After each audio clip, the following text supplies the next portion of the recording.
ये एक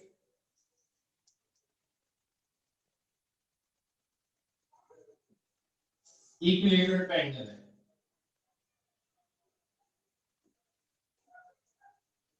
ये ए है, ये बी है, ये सी है। ठीक है,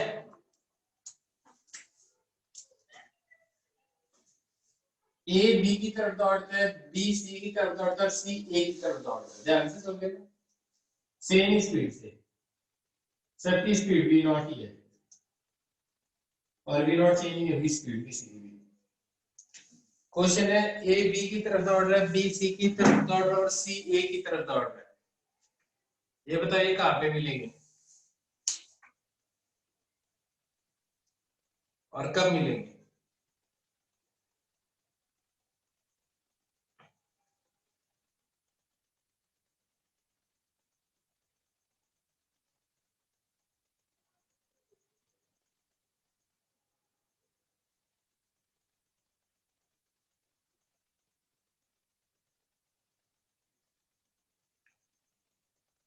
आरएनए का भी नहीं मिलेंगे। मोक्ष भी कह रहा है नहीं मिलेंगे, आर्यन कह रहा है, आर्यन आयुष कह रहा है कि मिलेंगे। सही है। क्वेश्चन फिर से देखो ध्यान से। ए बी की तरफ दौड़ रहा है, बी सी की तरफ दौड़ रहा है, और सी ए की तरफ दौड़ रहा है। ये कहाँ पे मिलेंगे?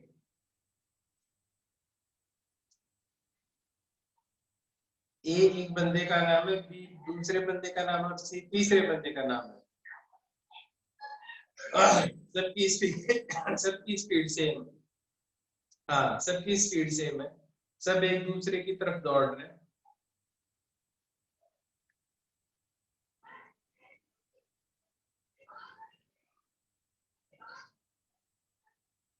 बिल्कुल सही उत्तर।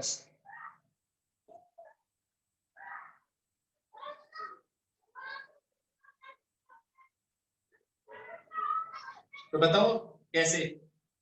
सेंटर पे मिलेंगे। कहाँ पे मिलेंगे? सेंटर पे मिलेंगे।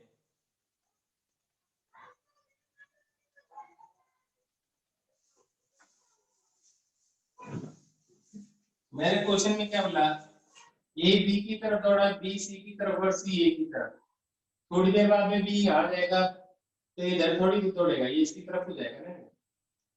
सी इधर हो जाएगा, तो बी इधर थोड़ी दौड़ेगा, कुछ इसके पीछे की तरफ ही होगा। ये आगे चला जाएगा, तो कुछ इधर हो जाएगा। हाँ यार, इस टाइम पे अगर फिर से इनको सिमेट्रिकली ज्वाइन करोगे तुम सारे पॉइंट्स को, तो फिर से तुम्हें क्या मिलेगा? इक्विलेटरल ट्रायंगल मिलेगा। क्या बात समझ में आती है? क्या बात समझ में? फिर थोड़ी देर बाद में फिर से ये कुछ यहाँ पे होगा, ये कुछ यहाँ पे होगा, और ये कुछ यहाँ पे होगा। फिर से ये क्या बनेगा? फिर से एक इक्विलेटरल ट्रायंगल बनेगा। क्या लॉजिक समझ में आ रहा है? तो हर मोमेंट पे इनकी वेलोसिटी ऑफ अप्रोच क्या है? इस पॉइंट पे इसकी वेलोसिटी v नॉट इधर, इसकी v नॉट इधर है।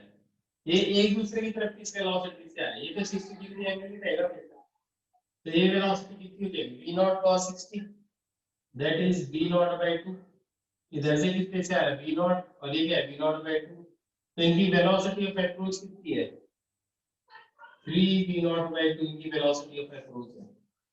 इस पॉइंट पे भी velocity of approach 3 v naught by 2 है। देखो ये v नॉट है, फिर से समझ लो, ये v नॉट इधर है, एक दूसरे की तरफ किस स्पीड से आ रहे हैं? यार आप कंपोनेंट की लोगे, 60 डिग्री है, ये आ जाएगा v नॉट बाय 2, और ये क्या आ जाएगा?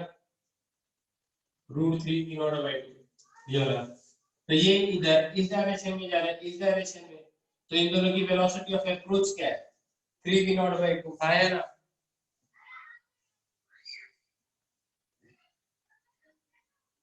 बेटा बात मैंने क्या कहा, ये बात बताओ। यहाँ पे एक चूहा है, यहाँ पे बिल्ली है। चूहे को देख के बिल्ली इसकी तरफ दौड़ी और चूहा इधर दौड़ा। ठीक है, this is rat and this is cat.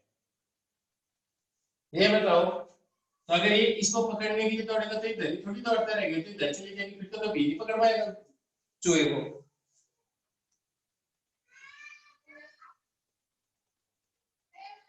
तो सेम ही लॉजिक है, मैं यही तो कह रहा हूँ। ए बी को पकड़ने की कोशिश कर रहा है, बी सी को और सी ए को। अभी भी नहीं बात समझ में रौनक?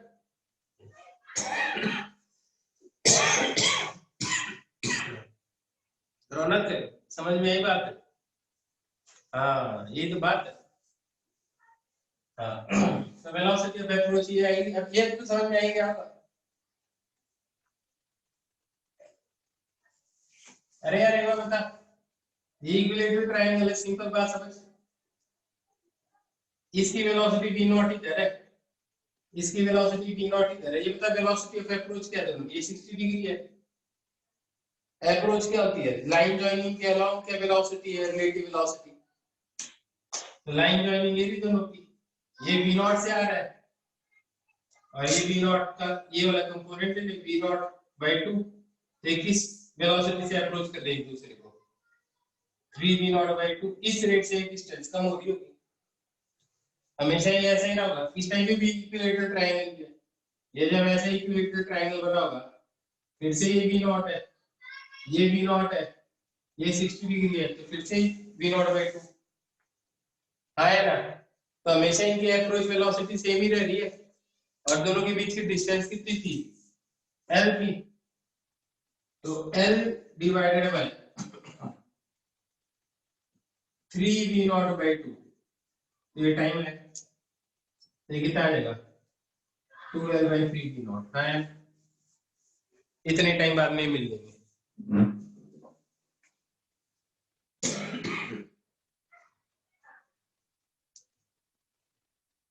क्या हो रही है समझ में?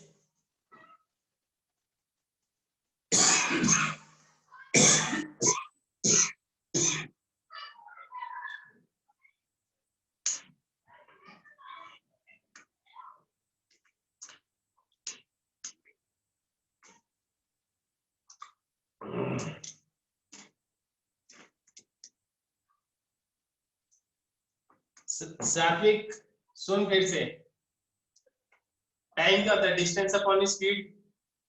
डिस्टेंस क्या है दोनों के बीच की? l। और वेलोसिटी ऑफ अप्रोच क्या है दोनों की? 3v naught by 2। तो टाइम क्या आएगा? दोनों के बीच की डिस्टेंस और वेलोसिटी ऑफ अप्रोच ये, तो टाइम आ गया।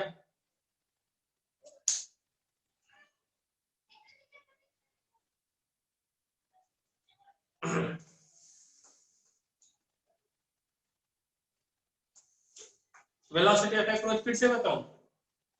चलो मेरे को एक बात बता दे, इसको भूल रहे थे यार, मेरे को इस बात का जवाब देना।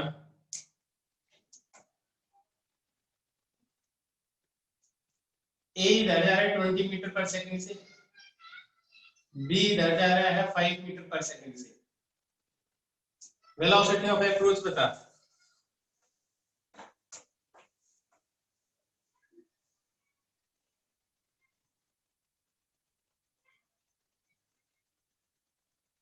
अप्रोच यार एक दूसरे की तरफ किस स्पीड से जा रहा है?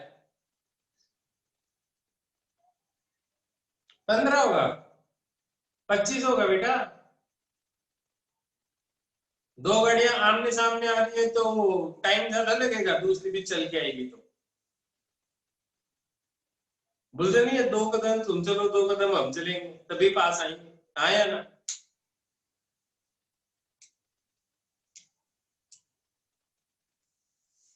वरना एक ही बंदे को 4 कदम चलने पड़ेंगे।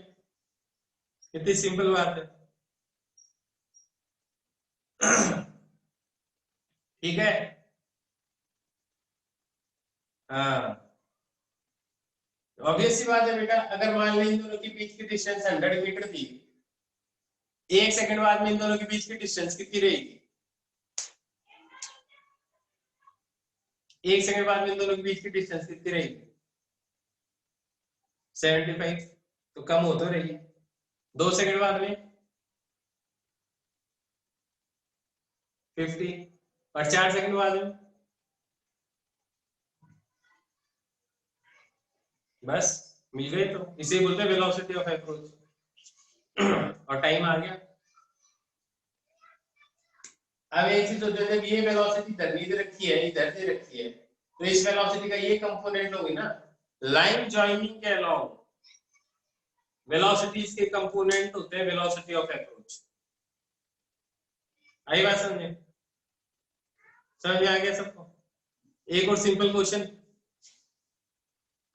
ये बेटा ये रिलेटिव वेलोसिटी है। एक क्वेश्चन और देखो, कॉन्सेप्ट समझ में आ जाएगा तब तो हो जाएगा। एक और सिखा रहा हूं, एक क्वेश्चन और कर रहा हूं। देखो ध्यान से, एक स्क्वायर है A B C D, v naught से इधर, बी नॉट से इधर, बी नॉट से इधर और बी नॉट से इधर, हर साइड की लेंथ है लेंथ। हाँ ठीक है, कहाँ पे मिलेंगे ये बताओ? ए बी की तरफ तो ऑर्डर, बी सी की तरफ, सी डी की तरफ और डी ए की तरफ।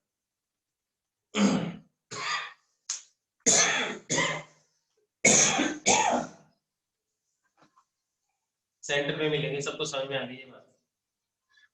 कितने टाइम पे मिलेंगे,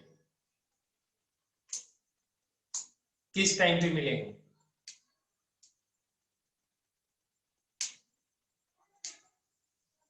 इस केस में वेलोसिटी ऑफ अप्रोच कितनी होगी?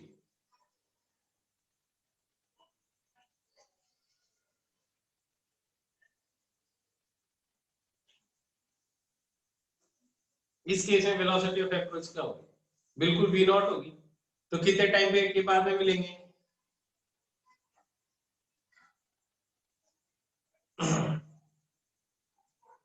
विजेंद्र ने एकदम सही बताया भैया, बिल्कुल L by v नॉट, तो यही आंसर है। एक्स कंपोनेंट नहीं होता, लाइन जॉइनिंग यार, इसको और इसको लाइन जॉइनिंग ये है, तो इन दोनों के अलाउंग जो वेलोसिटी होगी वही होगी अप्रोच वेलोसिटी।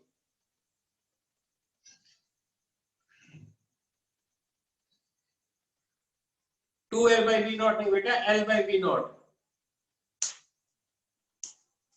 भाई सी और डी को जोड़ने वाली लाइन ये थी, ये वेलोसिटी वी नॉट है, ये वेलोसिटी वी नॉट है। इस वेलोसिटी का तो इसके अलावा कोई कंपोनेंट है ही नहीं, तो ये किस रेट से एक दूसरे के पास आ रहे हैं? वी नॉट से ही पास आ रहे हैं, तो वेलोसिटी ऑफ अप्रोच होगी। अगर समझ गए हो तो एक क्वेश्चन और करवाऊंगा, फिर पक्का जवाब दे दोगे तो सही है, मतलब तुम्हारा आंसर। एक और बता दो,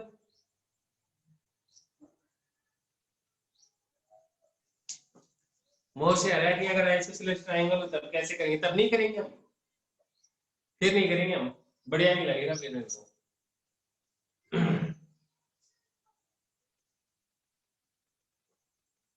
होने को हो जाएगा, लेकिन उसकी कैलकुलेशन इतनी कॉम्प्लेक्स हो जाएगी, हर मोमेंट पे वेलोसिटी ऑफ अप्रोच चेंज हो जाएगी,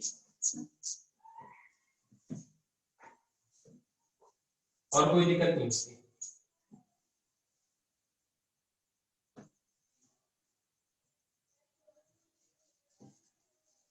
एक और क्वेश्चन देखो, is our final question, last question relative का।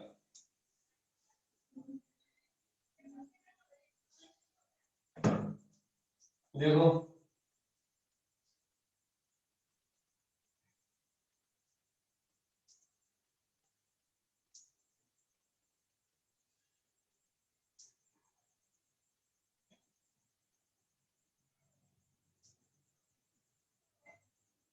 क्वेश्चन समझ गए?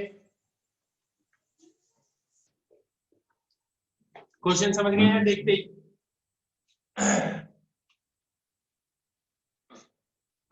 सेंटर पर ए बी की तरफ, बी सी की तरफ, सी डी की तरफ, डी ई की तरफ और ई एफ की तरफ और एफ ए की तरफ किस टाइम पे मिलेंगे?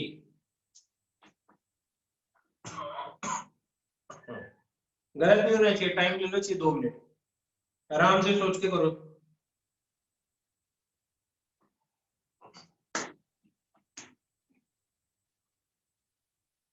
हर्षदीप मैंने कहा थोड़ा टाइम लेके करो, कोई दिक्कत नहीं है,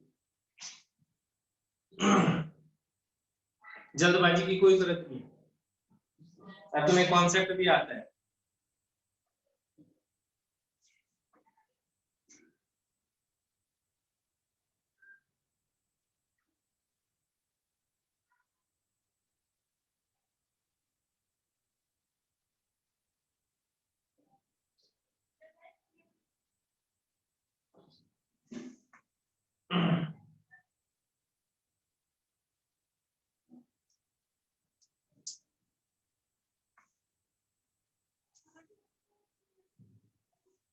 आयुष एकदम सही है तुम्हारा answer. Velocity of approach is v/2। और आदित्य तुम्हारा आंसर भी सही, बिल्कुल सही है आयुष और आदित्य।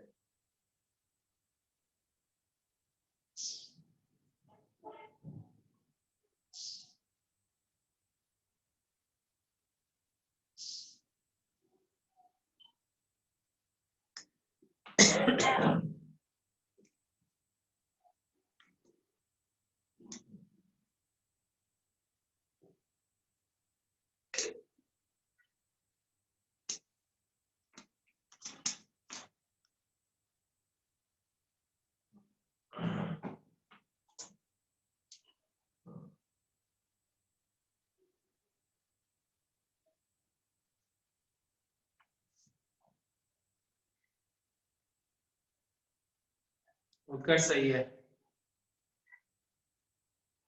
बाकी को आ गया समझ में? आ गया बेटा। प्रियांशु बिल्कुल सही है।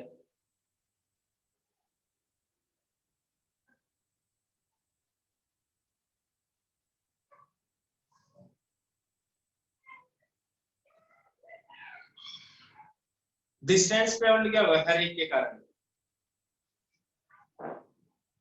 हर एक के कारण डिस्टेंस ट्रेवल्ड बिफोर मीटिंग।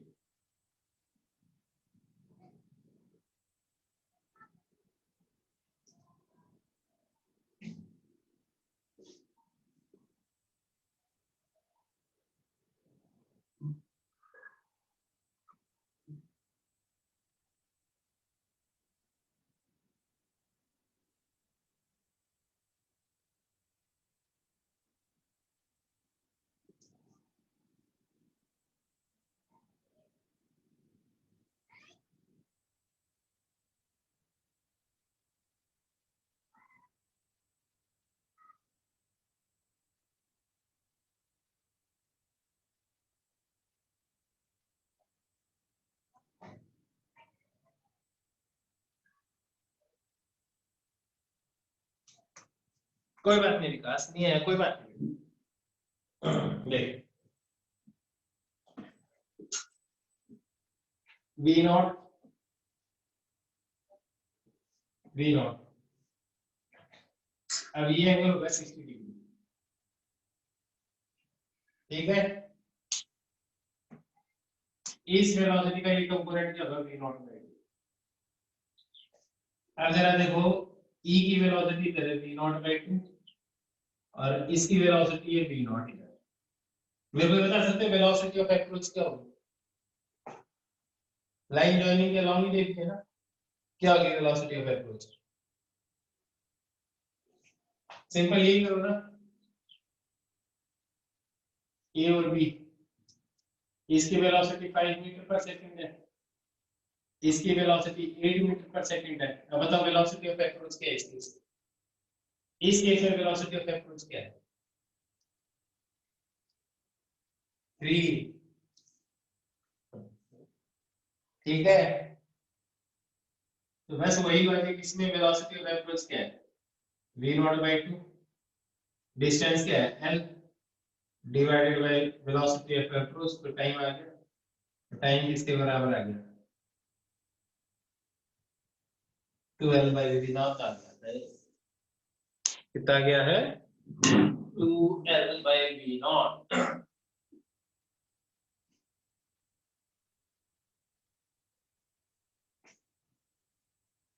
क्या बात समझ में आ गई?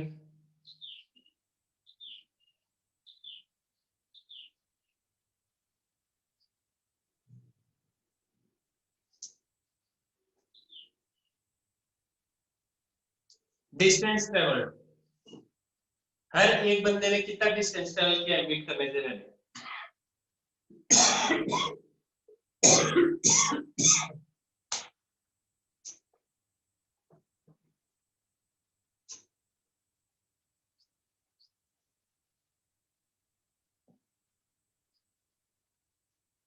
करेंगे, बस अभी लास्ट क्वेश्चन अभी शुरू कर रहे हैं। तुम समझ ही नहीं पा रहे हो इसलिए एक के आगे एक क्वेश्चन करवा रहा हूँ।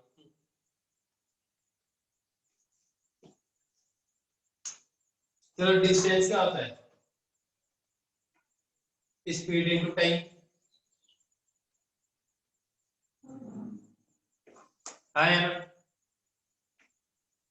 स्पीड क्या है v नॉट और टाइम क्या मिलने से पहले 12 बाई v नॉट, तो डिस्टेंस कितना आ गया 12, l नहीं है 12 डिस्टेंस, मतलब ये यहाँ से आने की वजह ये चलती है और ये जो पाथ की लेंथ होगी ना it should be equal to 12। बात समझ में यही, डिस्प्लेसमेंट l होगा, एक का क्या सबका टाइम सेम ही है 5, यार तू मेरी तरफ दौड़ गया मैं तेरी तरफ दौड़ गया विकास, हम 5 सेकंड पे मिल गए, तो मैं पूछूं यार मेरा टाइम क्या मिलेगा 5 सेकंड, तो तेरा टाइम भी क्या होगा 5 सेकंड ही होगा, अलग अलग थोड़ी होगा तुम।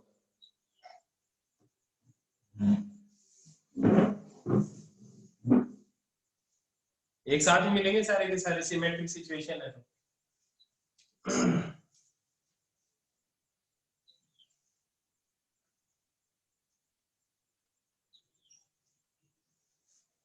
डिस्प्लेसमेंट अलग चीज है, डिस्प्लेसमेंट ये चीज है, ये तो सीधा एल ही है गई, तुम्हें पता है सारे इक्विलेटरल ट्रायंगल बनेंगे, ए यहाँ पे पहुंच गया ना सेंटर पे, डिस्प्लेसमेंट इज एल।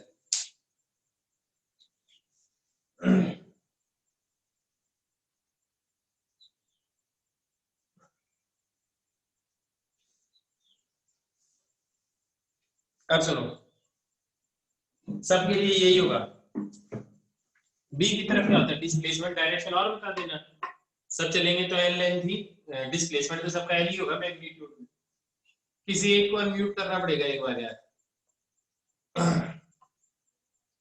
मैं अनम्यूट करता हूं आकर्षित को, आकर्षित अनम्यूट हो रहा है बेटा, ठीक है बात करनी है बात। हाँ बेटा। नमस्ते सर। नमस्ते बेटा, आकर्षित। हाँ जी सर। एलएलएम में कहाँ तक पढ़ाया है सर ने तुम्हें? सर हमें सर तीनों के तीनों लॉस करवा दिए सर ने। First law, second law, third law? हाँ जी सर, वो तीनों करवा दिए। समझ में आ गई? हाँ जी सर, आगे। चलो ठीक है, तो मैं आज उन्हीं का डिस्कशन कर रहा हूँ, सुनो सब। हाँ बच्चों, आपके लिए कैमरा और आज थोड़ी पढ़ाई करते गप्पे मारने वाली, ठीक है? बस जो पढ़ाया है ना सर ने उसी को ही रिव्यू करेंगे हम, ठीक है? अगली क्लास में फिर शुरू कर दूंगा मैं क्वेश्चन। चलो ये बताओ, न्यूटन फर्स्ट लॉ क्या बताता है? कौन जवाब देगा? न्यूटन फर्स्ट लॉ क्या बताता है? जिसको भी समझ में आया वो बताए। मोक्ष बोल रहा है, मोक्ष बताएगा। चलो भाई मोक्ष से पूछ लेंगे।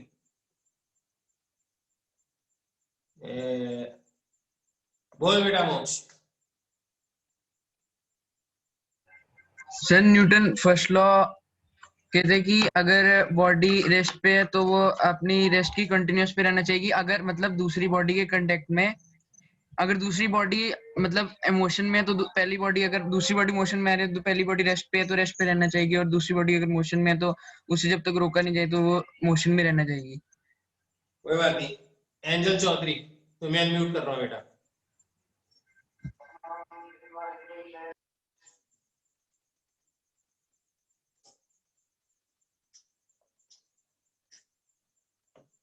हाँ angel. Good evening, sir. Good evening बच्चे, आप बताओ। So, first law. हाँ first law. Sir, an object continues to be in its state of rest, motion, or direction until and unless an external unbalanced force is applied to the object. ठीक है, और ये first law हो गया। Second law फिर से unmute करता हूँ, सेकंड लॉ बताओ। Sir, force is equal to mass into acceleration. चलो ठीक है, और थर्ड लॉ?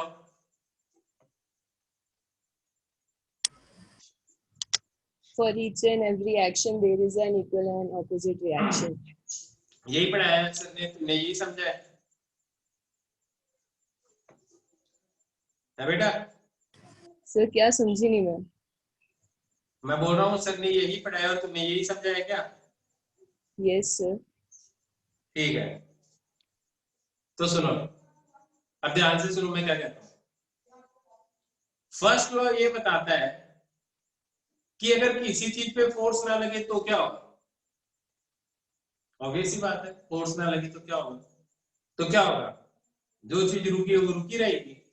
आप मेरे दूसरे कैमरे को भी देख सकते हो ना, इसमें मैं दिखाई दे रहा हूं, ठीक है, दिखाई दे रहा हूं ना इसमें। हाँ, मैं कह रहा हूं कि फर्स्ट लॉ क्या बताता है। फर्स्ट लॉ बताता है यार अगर किसी चीज पे फोर्स ना लगे तो क्या होगा। तो जब फोर्स नहीं लगे तो क्या होता है, या तो चीज रेस्ट पे रहती है या फिर स्ट्रेट लाइन मोशन में यूनिफॉर्म स्पीड से चलेगी। तो फर्स्ट लॉ बताता है फोर्स ना लगे तो क्या होगा। सेकेंड लॉ क्या बताता है,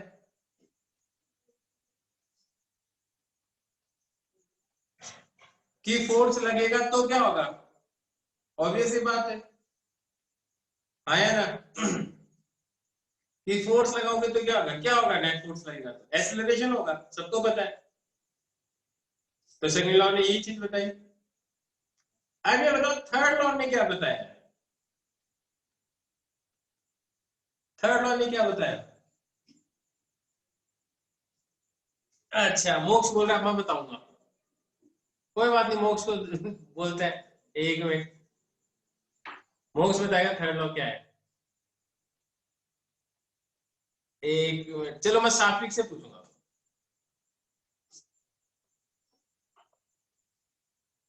हाँ सात्विक। यस सर, गुड हाँ इवनिंग। बेटा, हाँ ये बता बेटा। सर यही सर थर्ड थर्ड हाँ लॉ कहता है कि सर अगर सर थर्ड लॉ कहता है कि सर अगर किसी चीज पे सर अगर हम कोई एक्शन करते हैं, जैसे अगर सर हम वॉल को पुश करेंगे तो फिर जितना हम फोर्स एक्सर्ट करें तो उतना फोर्स वॉल भी एक्सर्ट करेगी सर हम पे। तो थर्ड लॉ बताया क्या रहा है। सर ये बता रहा है कि सर टू एवरी सर अगर कोई भी एक्शन होगा तो सर उसका इक्वल एंड अपोजिट रिएक्शन होगा सर। बिल्कुल सही बात है। अब मैं एक बात कहता हूँ, थर्ड लॉ ये बताता है कि फोर्स लगता कैसे है।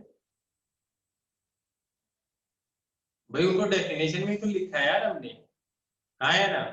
हमें तो फिजिक्स को ऐसे समझना है ना जो डे टू डे लाइफ में हो रहा है, एकदम जिसे बोलते हैं ना लेमेंस, हर कोई समझ जाए ऐसी बात तो नहीं चाहिए।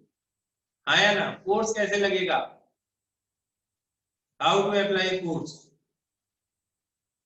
तो फर्स्ट लॉ, फोर्स नहीं लगा तो क्या हुआ। सेकेंड लॉ, फोर्स लगा तो क्या होगा।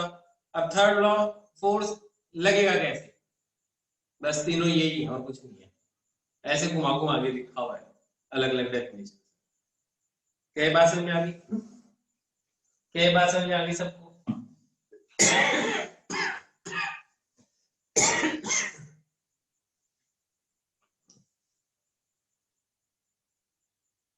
रौनक सब बता रहा हूँ, चिंता मत कर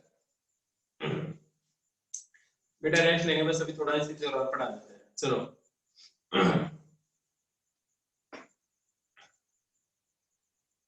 अब थर्ड लॉ समझते हैं। सेकेंड लॉ तो देखो तुम्हें पता ही है ना। थर्ड लॉ समझते हैं। थर्ड लॉ में मेरे को एक बात बताओ यार, तुम खुद के ऊपर धक्का लगा के चला सकते हो अपने आप को।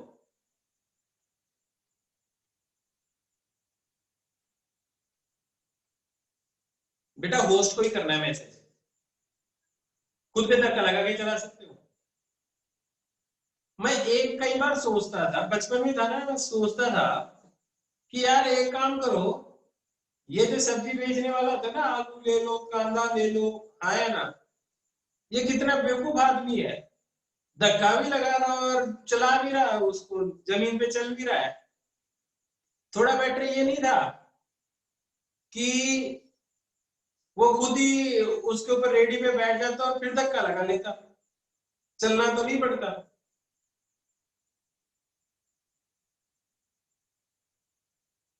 ये बढ़िया ऑप्शन नहीं लगा। अरे यार इतनी जगह तो होती है आया ना।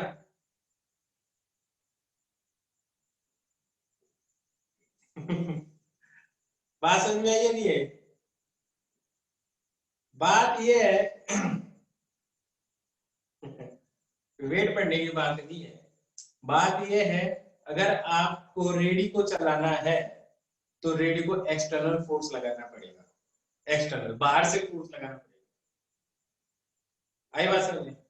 जैसे तुम एकदम स्मूथ सरफेस पे खड़े हो, ठीक है, बिल्कुल लाइक व्हील चेयर सब कुछ। अभी उसका थोड़ा अलग एग्जांपल है व्हील चेयर का, मैं बोल रहा हूं एकदम स्मूथ सरफेस पे खड़े हो, ठीक है,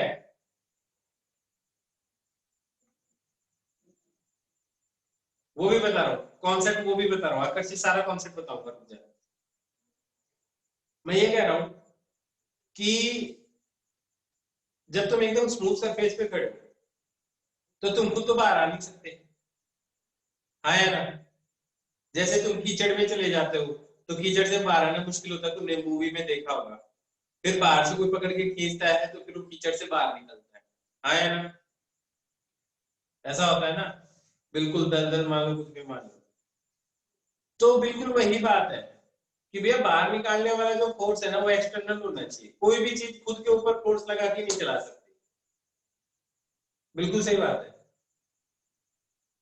तो मैं बस एक बात कहना चाहता हूँ कि जो चला सकता है ना वो चलाएगा एक्सटर्नल फोर्स, लेकिन अब एक्सटर्नल फोर्स लगेगा कैसे, वो सुनो।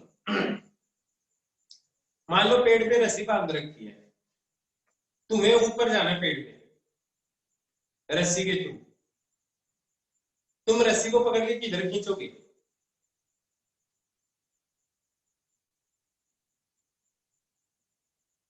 नीचे। क्यों? तुम नीचे खींचोगे तो रस्सी तुम्हें किधर खींचेगी? ऊपर। वो भी बताऊंगा कार पे कैसे लगता है, वो भी बताऊंगा। हाँ ये बताओ, रस्सी किधर खींचेगी?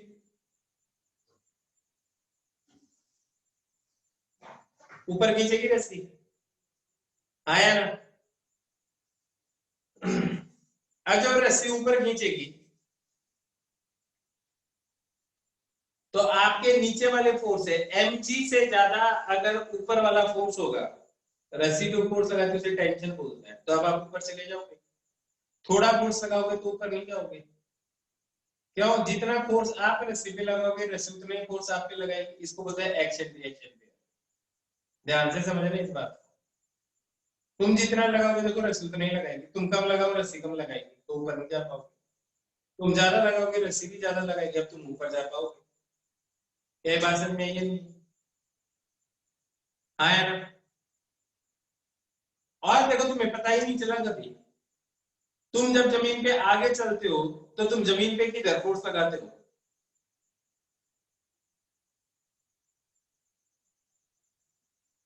पांव से किधर लगाते हो जमीन पे फोर्स? पीछे। अरे और कितनी सही चीज है, तुम जमीन पे पीछे फोर्स लगाओगे तो जमीन तुम पे किधर फोर्स लगाएगी? आगे, तभी तो आगे चलते हो। आया ना? क्या बात समझ में आई है नहीं? सही बात है ना एकदम, इसी को तो एक्शन रिएक्शन पेयर बोलते हैं। अब ये बताओ क्या एक्शन रिएक्शन पेयर एक ही चीज पे लग सकते हैं? एक ही जगह पे एक ही चीज पे नहीं लग सकते। जैसे मैंने मेरे हाथ से मेरे गाल पे इधर फोर्स लगाया, तो हाथ ने गाल पे इधर लगाया और गाल ने हाथ पे इधर लगाया, तो एक ही पॉइंट पे दोनों अलग अलग कौन हो गए ना, अलग अलग चीज पे, गाल और हाथ। हाँ यार, नेचर भी समझा रहा हूँ, ठहरो नेचर समझा रहा हूँ, पहले बेसिक तो समझो कि बात क्या है।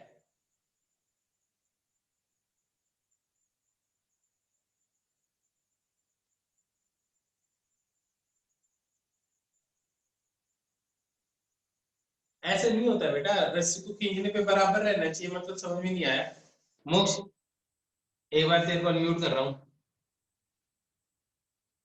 एक्शन रिएक्शन पे कंट्रोल करने की बात ही नहीं है, एक ही बात है। ये ऐसी बात है, दो जुड़वा भाई है, एक का नाम राम है एक का नाम श्याम है, आया ना? नाम से कोई फर्क पड़ता है क्या? जुड़वा ही है तो।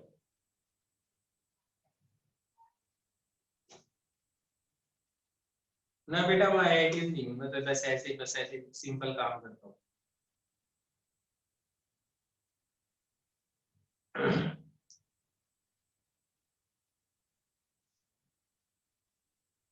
हाँ सुनो, ध्यान से सुनो, फिर से सुनो जो मैं तुम्हें बात कर रहा हूँ।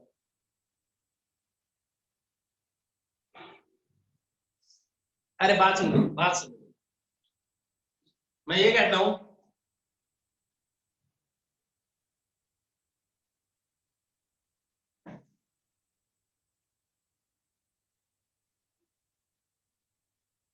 बिल्कुल ऐसा होता है। आकर्षित कह रहा है कि किसी को अगर हम स्लैप मारे, थप्पड़ मारे, तो वो रिएक्शन फोर्स फील्ड नहीं हो। ऐसे कैसे हो सकता है भाई? अगर तुम किसी पे फोर्स लगाओगे तो वो तो तुम पे फोर्स लगाएगा, ये तो विधि का विधान है।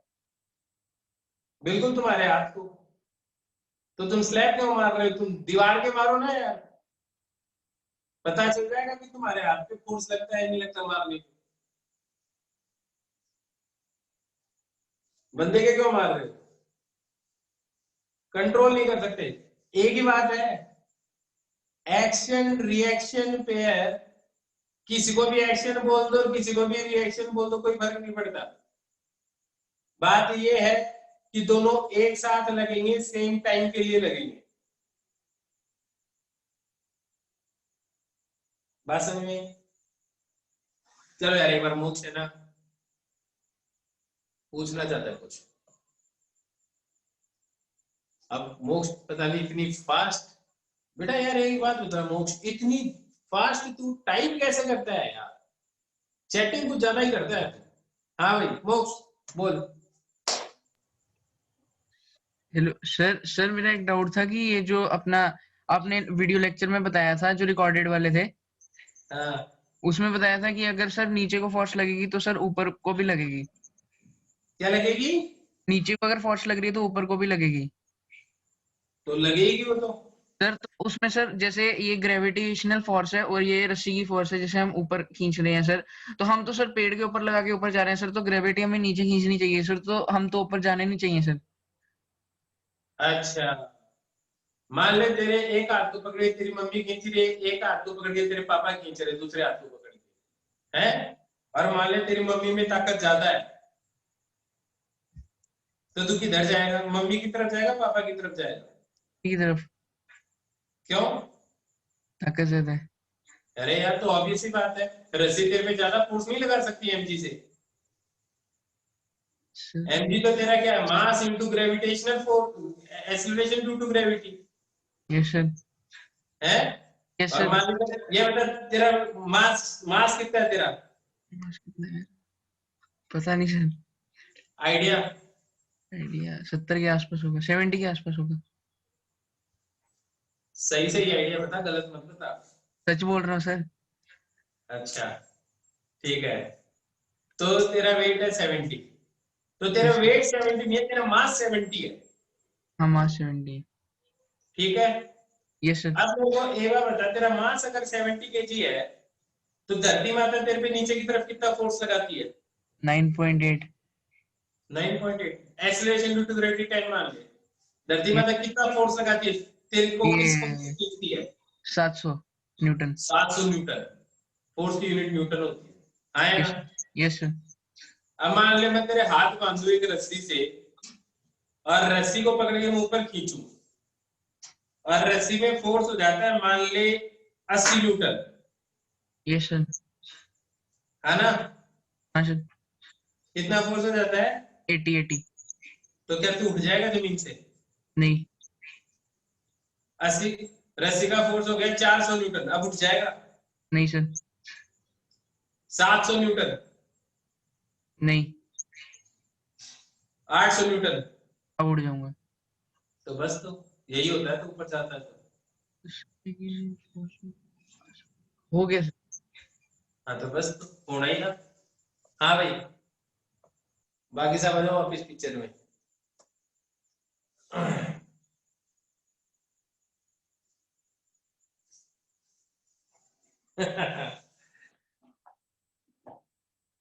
बिल्कुल। एक्शन रिएक्शन को कैसे रोक सकते हैं यार, ये एक चीज है। तुमने दीवार पे फोर्स लगाया, दीवार तुम पे फोर्स लगाएगी। तुमने देखा होगा बैठ के गद्दे पे तुम खड़े होते हो, हाँ या ना, तो उसमें एक ऐसा कर्वेचर सा बन जाता है गद्दे पे, हाँ या ना, गद्दे में ऐसा कर्वेचर बन जाता है। अब मान लो तुम्हारे सर के ऊपर तो तुमने एक डंबल और ले लिया 50 केजी का, तो कर्वेचर और ज्यादा हो जाएगा, हाँ या ना, सही बात है। तो गद्दे के अंदर स्प्रिंग्स होती है, तो वो स्प्रिंग जितनी कंप्रेस होंगी उतना ही ज्यादा फोर्स लगाएगी। तो आपको पता है आपका वेट ज्यादा हो गया और आप रेस्ट पे हो, तो आप पे नेट फोर्स क्या होना चाहिए? 0, हाँ या ना। तो आप पे नेट फोर्स 0 करने के लिए जितना ज्यादा वेट आप उठाओगे तो mg उतना ही ज्यादा लगेगा नीचे की तरफ। अब mg जितना ज्यादा लगेगा तो गद्दा उतना ही ज्यादा फोर्स आप पे ऊपर की तरफ लगाएगा, आपको रोक के रखने के लिए। सही बात है एकदम। आपने देखा होगा ना, आपके सर के ऊपर मान लो एक 150 केजी गेहूं रख दूं, मैं बोरी रख दूं गेहूं की 50 केजी, हाँ ट्रैम्पोलिन की तरह, आप किधर फोर्स लगाते हो? उसको रोक के रखने के लिए ऊपर की तरफ। तो इसका मतलब कोई ना कोई तो उसको नीचे की तरफ भी खींच ही रहा होगा, या बोरी को पकड़ के नीचे की तरफ खींचते हो तुम, धरती भी नीचे की तरफ और तुम भी नीचे की तरफ खींचते हो, ऐसा होता है क्या? आप किधर फोर्स लगाते हो? सर कहाँ पे फोर्स लगाते हो? उसको ऊपर की तरफ। कितना फोर्स लगाओगे? जितना उसका वेट है, और उससे ज्यादा, जितना वेट है उससे ज्यादा फोर्स लगाओगे तो तुम ऐसे ऊपर फेंक दोगे उसको, ऊपर की तरफ एक्सीलरेट हो जाएगी, हाँ है ना।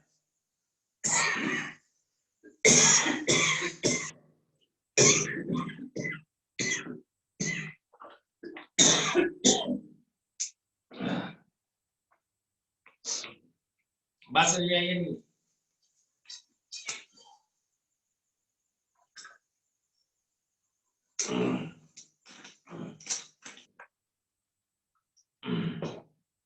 हाँ, अरे अरे मोटिवेशन ही और क्या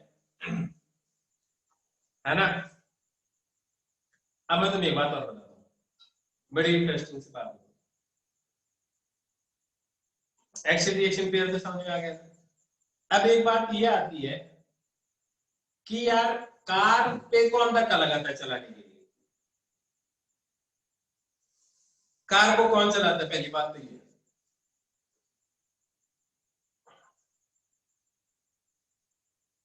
कौन सा फोर्स? इंजन चलाता है या कौन चलाता है?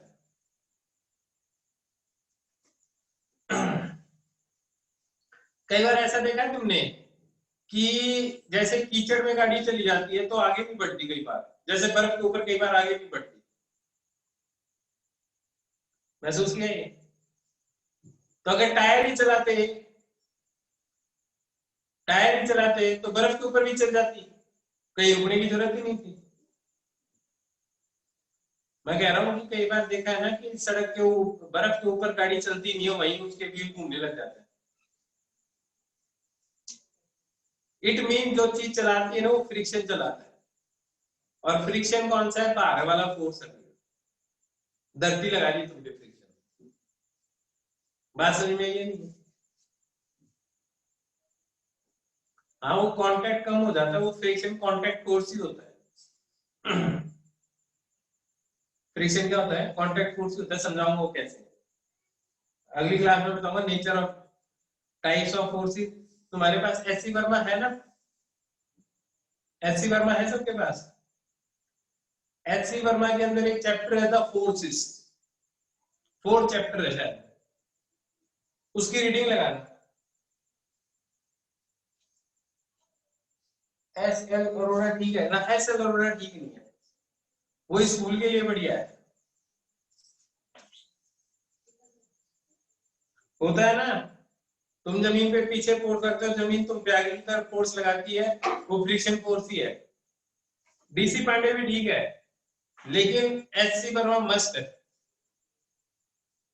रेसनिकलिडे, सिंगे, सब बढ़िया यार, बड़ी किताबें खरीद रखी है तुम लोगों ने। है ना। देखो अब कई बच्चे है ना, प्रदीप से बढ़िया किताब है, मैं तुम्हें आज एक बार बता दूं किताब के बारे में। कोई किताब सफिशिएंट नहीं है आईआईटी क्रैक करने की। और दूसरी बात ये है कि हर किताब सफिशिएंट है आईआईटी क्रैक करने की। अब तुम समझ लो क्या बात है। मेरा सिर्फ तुम्हें, देखो यार बहुत सिंपल पेपर आता है, मैंने क्या कहा, मेरे को तुमने एक चीज देखी होगी, मैं तुम्हें ऐसे तो प्रिपेयर नहीं करवा सकता ना कि यार नीट में यही आएगा बस यही पढ़ो, इसके अलावा कुछ मत पढ़ो। तुम ड्रॉपर बैच में तो हो नहीं। एक मिनट,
हाँ तो मैं कह रहा था, हर बुक सफिशिएंट है एग्जाम क्रैक करने के लिए, और कोई भी बुक सफिशिएंट नहीं है क्रैक एग्जाम क्रैक करने के लिए। आईआईटी के लिए आपको डेफिनेशन नहीं रटनी है, जैसे मैं बता रहा हूँ ना, आपको भी फील होनी चाहिए कि कोई चीज कैसे काम करती है। अगर तुम्हें ये पता चल गया कि कोई चीज कैसे काम करती है ना, तो तुम्हारा एग्जाम क्लियर हो जाएगा। और अगर तुम टू मच डेफिनेशंस और इन पे जाओगे ना आईआईटी एडवांस के लिए, वो नहीं चाहिए। एप्लीकेशन पार्ट स्ट्रांग होना चाहिए। जैसे मैंने अभी 2 मिनट पहले बताया ना कि यार जिसको समझ में आना होगा ना वो 2 एग्जाम्पल से समझ जाएगा, जिसको नहीं समझ में आना होगा उसको 50 से भी नहीं आएगा। तो इसका मतलब हमें 50 एग्जाम्पल नहीं करने, हमें 2 एग्जाम्पल ही करना है, लेकिन उनको ढंग से समझना है। अब मैं तुम्हें कार वाली बात समझा देता हूँ। कार वाली बात क्या है, मेरे को एक बार बताओ, तुमने देखा होगा छोटे बच्चों वाली जो गाड़ी आती है उसपे बच्चा बैठता है और फिर पांव से जमीन के पीछे की तरफ फोर्स लगाता है और गाड़ी आगे चलती है। देखा ऐसा है ना। अब मान लो बंदा खुद के पांव से नहीं लगाए, ऐसे 2 पांव लगा दे और वो मशीन से चले, उसको ये पीछे पीछे करते हुए जाए, तो क्या आगे जा सकता है?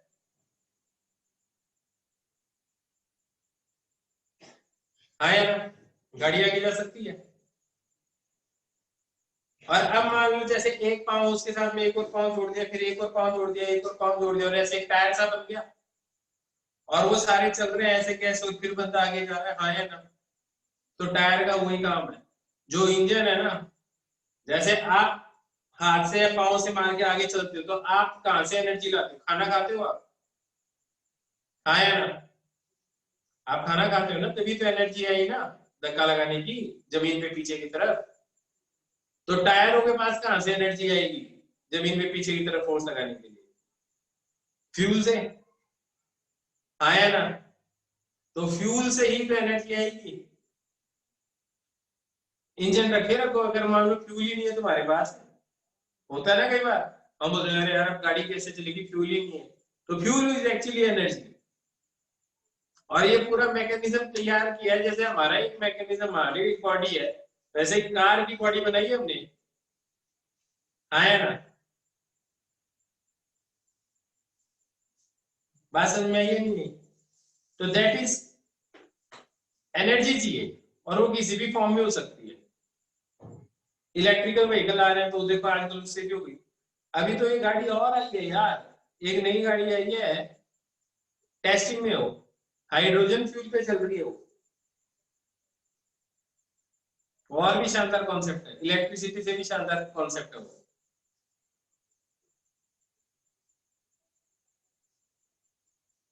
बिल्कुल हाइड्रोजन। टेस्ला है ये मेरे को नहीं पता, पर मैंने देखा कि एक कार है जिसको भी टेस्ट पे डाला है वो हाइड्रोजन फ्यूल है। अरे स्पीड थोड़ी ज्यादा चाहिए मेरे। चलो इस बात पे एक बात और बता देता हूं मैं, तुम्हें क्या चीज परेशान करती है? अगर बहुत ज्यादा स्पीड होती है तो तुम परेशान हो जाते हो क्या?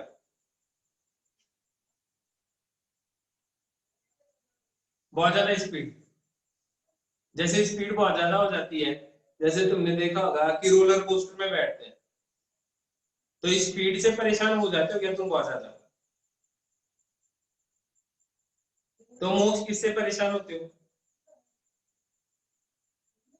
पढ़ाई करने से? मॉम डैड से? सुनो, आप जो परेशान, जो एंजाइटी होती है ना, वो पता है क्या होती है, किसके कारण होती है? वो एक्सेलरेशन के कारण होती है। किसके कारण होती है? एक्सेलरेशन। स्पीड से कोई फर्क नहीं पड़ता। स्पीड से फर्क पड़ता तो यार फाइटर प्लेन वाले तो मर जाते सारे के सारे, इतनी स्पीड से चलते हो। तो परेशान करने वाली चीज है वो पता है क्या है? एक्सेलरेशन। तभी तुमने देखा होगा जो स्लाइड होता है, वाटर स्लाइड होता है, वो ऊपर से सीधा नहीं होता, वो जनरली जो टेढ़ा टेढ़ा होता है ताकि स्पीड कम हो फिर बढ़े, फिर कम हो फिर बढ़े। उससे क्या होगा कि आपका एक्सेलरेशन आएगा बीच बीच में, और वो जब एक्सेलरेशन आता है ना तो बेटा बड़ा मजा आता है। हाँ यार, कई बात समझ में आ गई? हाँ, वॉल स्लाइड जिसमें भी थ्रिल चाहिए मींस यू नीड एक्सेलरेशन। तुमने देखा होगा कि कई बार है ना, आप एक हाइट से जंप करने पे ना आपको थोड़ा अजीब सा लगता है ना? और जंप करते हैं ना तो फिर एकदम से ऐसे लगता है कि कलेजा बाहर निकल गया हो। हाँ है ना?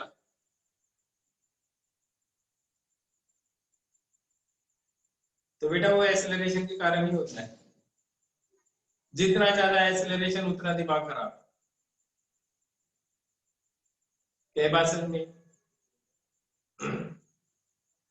चलो आज मैंने तुम्हें बड़ी फालतू की बातें बताई, ठीक है? थोड़ी फील गुड फैक्टर वाली बात बताई। मोक्ष को एक डाउट और आ गया है, मोक्ष का डाउट सुनते हैं और फिर सब आराम से मजे करो, है ना? First law, second law, third law, HCV का चैप्टर पढ़ना है। हाँ भाई मोक्ष। सर जैसे मतलब ये बहुत स्पीड में गाड़ी चल रही होती है, वापिस बोल। बहुत ज्यादा स्पीड में गाड़ी चल रही होती है अगर, हाँ, तो सर थोड़ा मतलब ग्राउंड डाउन को आ जाता है, क्या जाता है? मतलब थोड़े नीचे को हो जाती है रोड कभी कभार। रोड नीचे हो जाती है? मतलब सर वो थोड़ी ढलान ढलान। हाँ, ढलान हो जाती है तो? हाँ सर, तो सर उसके बाद सर मतलब वो बड़ी स्पीड में चल रही होती है, तो सर मतलब जब ढलान के बाद हम ऐसे कवर करने के बाद जब आगे जाते हैं तो सर हमें मतलब ऐसा क्यों लगता है कि हमारे पास बॉडी नहीं है, मतलब बड़ा मतलब वो ऐसा कुछ लगता है। अरे यार ये बात बता। ढलान के बाद सीधी होगी, मतलब 1 सेकंड ढलान है फिर ऐसे सीधी होगी। अरे ये देखा, यूं है, आया ना? हाँ सर, हाँ सर। यूं गाड़ी आ रही है और स्पीड से आ रही है, तो वो यूं थोड़ी जाएगी, वो यूं हवा में उड़ के फिर नीचे गिरेगी ना। तो जब यस वो सर, हवा में जो एक्सेलरेटेड था ना ग्रेविटेशनल से, यस सर। तो इसलिए वो दिमाग खराब होता है तेरा। तो मेरे को वैसे लगता था कि हाँ, तो बिल्कुल सही लगता था। तो यार एकदम से जहां पे भी वेलोसिटी में एब्रप्ट चेंज आएगा, स्पीड नहीं बोल रहा, वेलोसिटी। हाँ या ना? हाँ सर। तो जहां पे भी वेलोसिटी में एकदम से चेंज आएगा ना, वहां पे दिमाग खराब हो गई। Okay sir. उसको शॉक बोलते हैं ना। इस शॉक को ही तो कंट्रोल करने की कोशिश करते हैं। तूने देखा होगा कि है ना, गाड़ियों के अंदर वो लगाते हैं, क्या बोलते हैं, एयर बैग लगाते हैं। हाँ सर। क्यों लगाते हैं? सर ताकि मतलब जैसे कोई एक्सीडेंट वगैरह होने लगे तो वो खुल जाए ताकि और कोई चीज तेरे एकदम से ना टकराए, एकदम से वेलोसिटी चेंज ना हो, है यस ना? सर, अब वो बैलून है तो बैलून ऐसे फूल के नहीं रहता, बैलून फूलते ही इन्फ्लेट होते डिफ्लेट होना शुरू कर देता है। Yes sir. अगर वो एकदम से इन्फ्लेट होके वैसा का वैसा रहना तो आदमी फिर भी मर जाएगा। तो फिर वो मतलब खराब। तो तू देख लेना वीडियो में कि एयर बैग काम कैसे करता है, इन्फ्लेट होते वो डिफ्लेट होगा फटाफट, ओके। तभी इंजरी से बचेगा, क्योंकि वो एक्सेलरेट नहीं होने देगा बॉडी को उतना ज्यादा। चलो बाकी फिर अब बाद में बताएंगे सारी कहानी, ठीक है। ओके बच्चों, बाय बाय, गुड नाइट।